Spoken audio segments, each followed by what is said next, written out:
네, 반갑습니다. 기업과 구성원 모두를 살리는 쉽고 간단한 인사노무 조리법 HRSP 채널 정원노무사입니다. 안녕하세요. 네, 반갑습니다. 네, 반갑습니다. 네. 저희 3명 오랜만에 모였네요. 그러네요. 네. 자, 오늘은 최근 경영성과급 지급과 관련된 이슈들을 좀 살펴볼 예정인데요. 모 그룹에서 경영성과급을 지급하고도 구성원들에게 불만의 소리를 듣는 사건이 최근에 발생했었는데 네. 오늘 그 이슈를 가지고 한번 얘기를 해보도록 하겠습니다. 자, 그럼 경영성과급 또는 뭐 PS다, PI다 이렇게 말씀을 많이 하시는데 경영성과급 어떤 거죠? 네.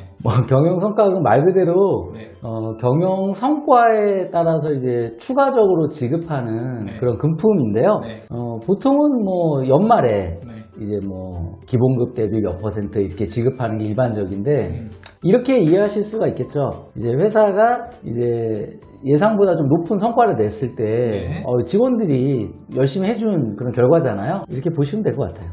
간단하게 그러면 회사의 경영 실적이 좋았기 때문에 구성원들과 그 몫을 한번 나눠 가지는 그렇죠. 기회로 삼는다. 네. 좋습니다. 본론으로 좀 들어가 보죠. 최근에 모 그룹의 그런 성과급 관련한 불만 목소리, 내부적인 구성원의 불만 목소리 같은 것들이 경영 성과급을 지급한 이후에 그렇죠. 이렇게 막 터져 나오는데 지금 사회적인 이슈로 좀 번지는 것 같고요.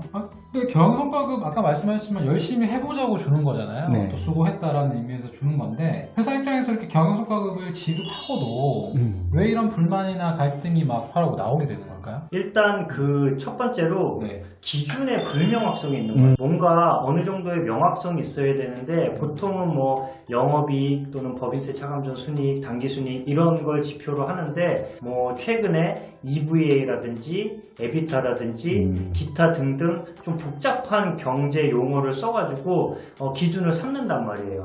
그러면은 거기다가 그 경영진의 어떤 의사결정권을 추가로 넣고요. 이렇게 되면은 사실 수익이 얼마가 나도 얼마를 지급받겠다는 게 계산이 안 서거든요. 그러면은 이제 불만이 나오는 것 같습니다. 두 번째는 뭐가 있을까요? 두 번째는 그 실적에 대한 불합리성이 있는 것 같습니다. 마트를 예를 들면은 네. 마트에 그 고기를 파는 정육 파트가 있고 생선을 파는 파트가 있고 과자를 파는 파트가 네. 있어요. 아니, 왜 유통 예를. 정육은 실적이 굉장히 좋았어요. 근데 생선이 뭔가 이렇게 상한 생선이 나왔든지 그쪽 무슨 수확이 안 좋아서 계속 실적이 안 좋은 거예요. 과자는 보통이고. 근데 합하다 보니까 영업이익이 거의 제로인 거죠. 그러면 이제 정육 쪽에서 불만이 나오는 거죠. 자, 그럼 세 번째는요? 세 번째는 그 목표의 비적정성이 있습니다. 보통 영업이익이나 당기순이익 이런 거를 목표 영업이익 대비 달성률로 하는 경우도 많이 있는데 그렇죠. 지급 기준을. 네. 근데 그 목표가 너무 높든지 또는 모호하든지 막 이런 경우에 이거를 달성을 한 건지 안 한 건지 또는 달성하기가 너무 힘들든지 이럴 때 불만이 나오는 것 같습니다. 기준이 불명확하고 실적에 대한 불확실성이 있고 세 번째는 목표가 너무 비현실적인 경우 네. 이런 것들이 있네. 그래서 김 대표님 말씀하실 부분 있으신가요? 예, 장롱사님 아주 뭐 체계적으로 설명해 주셨는데 네. 저는 좀 심플하게 말씀드려볼게요. 네. 그러니까 내가 생각한 기대와 다르다는 거죠. 기대. 네, 네. 여기서 나라는 건 누군가요? 우리 구성원들이죠. 구성원들이 예. 생각한 기대. 그러니까 원래 내가 한 뭐 500% 정도 경영성과급을 받을 거라고 생각했는데 네. 400%가 나오면 네. 굉장히 실망스러운 거예요. 그렇겠죠. 예, 그렇기 때문에 결국에는 내 기대와의 그 차이가 큰 경우에 수용성이 떨어지는 그런 현상이 저는 일어난다 이렇게 봐요. 그러면 제가 궁금한 사항이 좀 있거든요. 기대치가 차이가 나면 실망한다. 그렇죠. 그러면 결국은 기대치를 낮춰야 된다는 말씀인데 기대치를 낮추는 방법도 있겠지만 네. 그 기대가 합리적으로 형성되게 해주는 거죠. 근데 예. 그런 그 기대치에 대한 아무런 기준을 제시하지 않죠, 회사가. 네. 그러니까 개인별로 다 다른 기대를 하는 거예요. 그러니까 똑같은 실적에 대해서도 예를 들어서 A라는 사람은 한 600%를 기대하고 B라는 사람은 또 300%를 기대할 수 있어요. 근데 회사는 항상 불만족이 생기는 거죠. 아마 제가 지금 두 분 말씀을 듣기로는 약간 명확한 기준이나 로직이 없다는 얘기가 공통적으로 나왔거든요. 그 부분이 구성원들에게 공유가 되지 않다 보니까 이런 불만이나 갈등이 생길 수도 있겠다. 네네. 그런 생각을 좀 하게 되네요. 네. 그러면요, 아까 장동사님이 한번 말씀해 주신 건데 부문별로 실적이 달라요. 네. 그러면 그 부문별로 차등 지급을 결정할 것이냐, 네. 아니면 또 개인별로 기여도가 다를 수 있는데 네네. 그런 차등을 줄 것이냐, 네네. 뭐 이런 점에 대해서는 어떤 생각을 가지고 네. 계세요?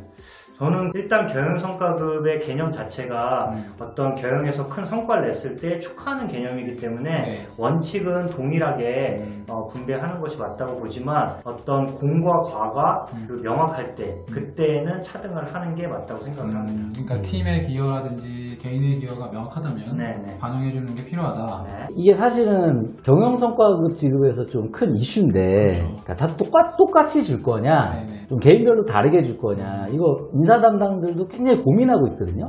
근데 저는 한번 좀 HR 쪽으로 한번 보게 되면 이 경영성과급은 뭐 원칙적으로는 동일하게 주는 개념이 처음에는 좀 일반적이었어요. 그쵸. 그런데 지금은 좀 바뀌었다고 생각해요.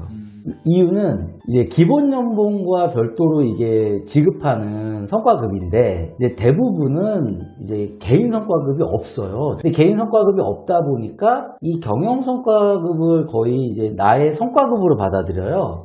그러다 보니까 지금 밀레니얼 세대라든지 이 Z 세대 같은 경우는 이 합리성 엄청 강조하거든요. 그렇기 때문에 이걸 똑같이 받게 되면 이해가 안 되는 거예요.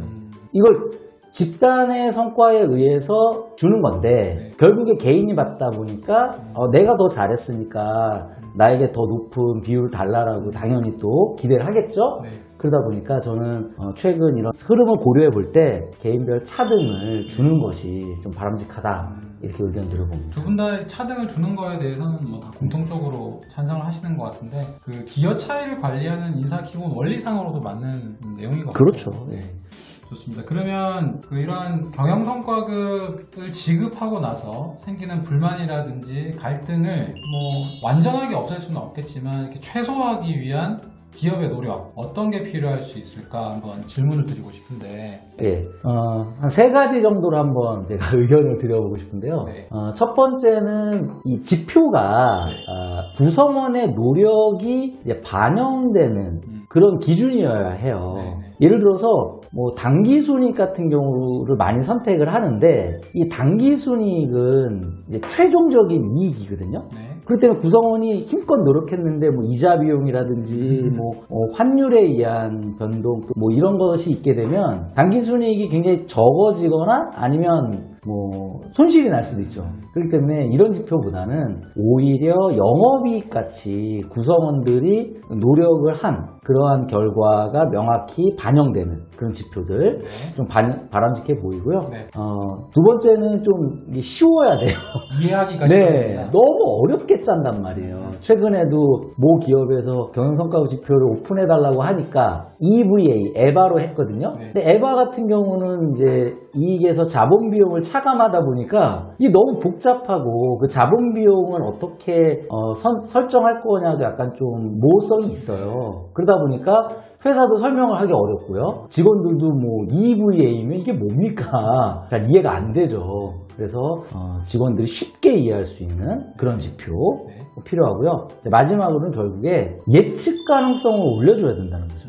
그러니까 우리가 이제 경영 활동을 합니다. 그럼 상반기 정도가 지나고 하반기로 들어갈 때 올해는 한 몇 % 정도 받겠다. 이렇게 직원들이 예측할 수 있어야 돼요.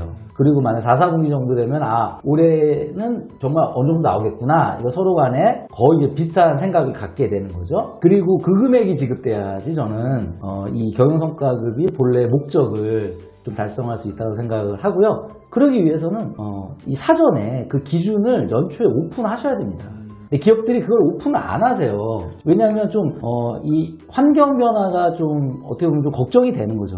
이거 못 줄 수도 있는데, 그런데 저는 그건 목표잖아요. 목표기 때문에 그것은 충분히 오픈이 가능하다고 생각을 하고요. 그런 관점에서 한번 접근해 보시면 좋을 것 같습니다. 상공사님. 저는 뭐 대표님 다 말씀하셔서 한 가지만 추가적으로 더 말씀을 드리면은 요새 이제 자동차 회사들이 다 이제 전기 자동차 네. 쪽으로 사업을 확장하고 있잖아요. 네. 근데 사실 전기 자동차로 가는 방향은 맞지만 아직 전기 자동차는 큰 수익이 나지 않는단 말이에요. 이런 것처럼 신사업을 하거나 사업이 변화가 있을 때는 그 기존 사업과 분리를 해서 아까 같은 그런 실적 목표를 세워서 지급 기준을 마련해야 된다. 그 말씀을 꼭 드리고 싶습니다. 결국은 지급 기준에 대한 명확성을 확보하는 게 네. 그리고 구성원들 컨센서스 확보하는 게 참 중요한 것 같아요. 그렇죠. 네. 자, 오늘 경영성과급 지급하고도 왜 불만이 생기는가에 대한 스토리를 다뤄봤는데 결국 경영성과급 본연의 목적에 맞는 설계와 운영이 필요한 것 같다는 생각을 다시 한번 하게 됩니다. 오늘 영상 통해서 조직과 구성원 모두 행복해지는 또 힌트를 또 많이 얻으셨으면 좋겠다는 생각이 드네요. 자, 오늘 영상 마음에 드셨다면 구독과 좋아요 꼭 부탁드리고요. 자, 오늘 두 분 감사드립니다. 네. 다음에도 재미있는 영상으로 찾아뵙도록 하겠습니다. 감사합니다. 감사합니다.